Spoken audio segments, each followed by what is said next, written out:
Hadirin dan hadirat yang dihormati sekalian, jadi Ustaz ulang sekali lagi, ada amal syirik yang boleh merosakkan akidah, ada amal syirik yang boleh merosakkan kesempurnaan akidah. Dapat faham? Sebagai contoh umpamanya, dia memakai tangkal. Bila dia meyakini tangkal ini yang protect dia, bukan Allah. Tangkal yang protect dia dari malapetaka. Yang kedua pula, dia memakai tangkal, dia tahu, yakin Allah yang protect dia. Tangkal hanya sebab dia Allah protect, Allah lindungi. Ada perbezaan tak antara kedua? Percaya tangkal yang protect dia bukan Allah, ini syirik besar.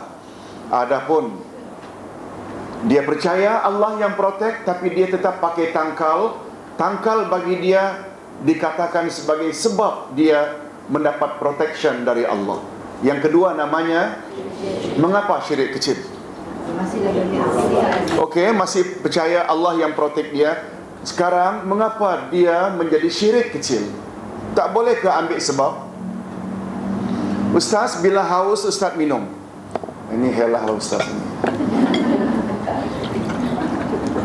Tekak kering. Lalu setelah minum hilang dahaga, lalu Ustaz kata yang menghilangkan dahaga saya adalah Allah, tetapi saya ambil sebab air sebagai sebab saya hilang dahaga. Saya lapar lalu saya makan, yang mengenyangkan saya adalah Allah. Saya tak katakan makanan yang mengenyangkan, tapi saya perlu makan untuk mendapatkan kenyang. Bahawa makan itu sekedar sebab saja untuk saya kenyang. Boleh tak? Ada unsur syirik tak? Nah, mengapa dalam bab tadi menggunakan tangkal sebagai sebab boleh jadi syirik? Ustaz dah sebut dulu. Ayo, kalau tak dapat jawab sampai maghrib. Jawabnya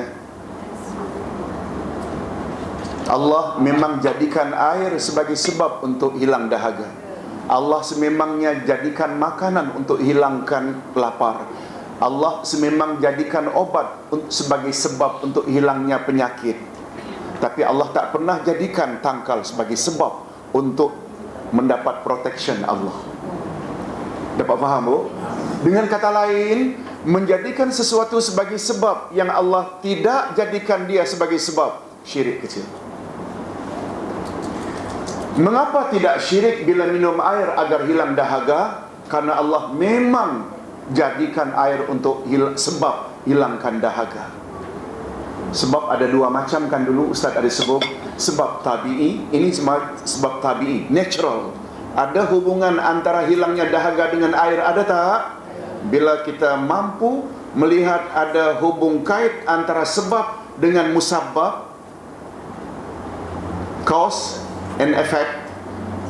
Sebab itu air, efeknya hilang dahaga, ada hubung kait tak? Ini namanya sebab tabi'i. Sedangkan sebab yang satu lagi yang juga dibolehkan agama namanya sebab syar'i. Syar'i ini agama. Allah sebut dalam Quran, Rasul sebut dalam hadis. Sebagai contoh, wa may yattaqillah yaj'al lahu makhraja wa yarzuqhu min haitsu la yahtasib. Siapa bertakwa pada Allah, Allah akan beri dia solution dan Allah akan beri dia rezeki dari sumber yang dia tidak sangka-sangka. Bila kita bertakwa pada Allah, kata Allah, Allah akan beri kita dua perkara. Apa dia? Way out. Apa saja masalah yang kita hadapi, Allah akan beri jalan keluar. Yang kedua, rezeki. Apa hubung kaitkan murah rezeki dan solution dengan takwa? Kita tak tahu. Kita tak tahu secara pasti. Tapi ini disebut oleh Allah dalam Quran. Maka takwa untuk mendapatkan rezeki, murah rezeki, dan Allah tolong menyelesaikan masalah sebagai sebab tabi'i atau syar'i? Syar'i, karena ia tertera dalam Quran. Hadis Nabi, jangan kamu jadikan rumahmu seperti kuburan. Rumah yang dibacakan di dalamnya Al-Baqarah, syaitan tak boleh masuk. Lalu kita takut rumah kita diganggu oleh syaitan, matu anturaya ke, toyol ke dan sebagainya, itu semua syaitan. Lalu pun kita pun baca Al-Baqarah di rumah. Tak dapat sekali duduk 2, 3 kali sampai khatam. Bila orang tanya mengapa awak baca, ini sebagai sebab saja, mudah-mudahan syaitan tak masuk. Boleh tak? Boleh tak itu digolongkan kita telah mengambil sebab Al-Baqarah agar syaitan tak masuk? Sebab apa namanya? Tabi'i atau syar'i? Syar'i, sebab ia tertera dalam hadis. Dapat faham? Selain yang dua ini, semua boleh membawa syirik. Sebab yang dibolehkan ada berapa tadi? 2, tabi'i dan syar'i. Ustaz buat contoh mudah. Sebab bila kita combinekan dua syarat, dua sebab ini lagi cantik. Hendak pergi ke majlis ilmu atau hendak bekerja, ambil topi keledah atau masuk kereta pakai tali keledah, kemudian pada masa yang sama baca doa. Bagus tak? Pakai topi keledah namanya ambil sebab apa? Tabi'i. Ada hubungan tak? Bila terjatuh, kepala jadi selamat, bila ada topi keledah, ada hubung kait tak? Dia dapat menghalang daripada kena akhirnya retak kepala. Ada, itu tabi'i. Sedangkan doa itu dari Rasulullah. Kita combinekan. Begitu juga bila sakit, Panadol baca juga. Maaf, baca pula. Panadol telan juga. Bacalah beberapa ayat-ayat Quran ke, atau selawat ke atas Nabi ke, Bismillahi alladzi la yadurru ma'asmihi syai'un fil ardi wala fis sama. Betul tak? Kita combine antara tablet dengan doa. Itu namanya tablet itu sebab tabi'i dan doa itu sebab syar'i.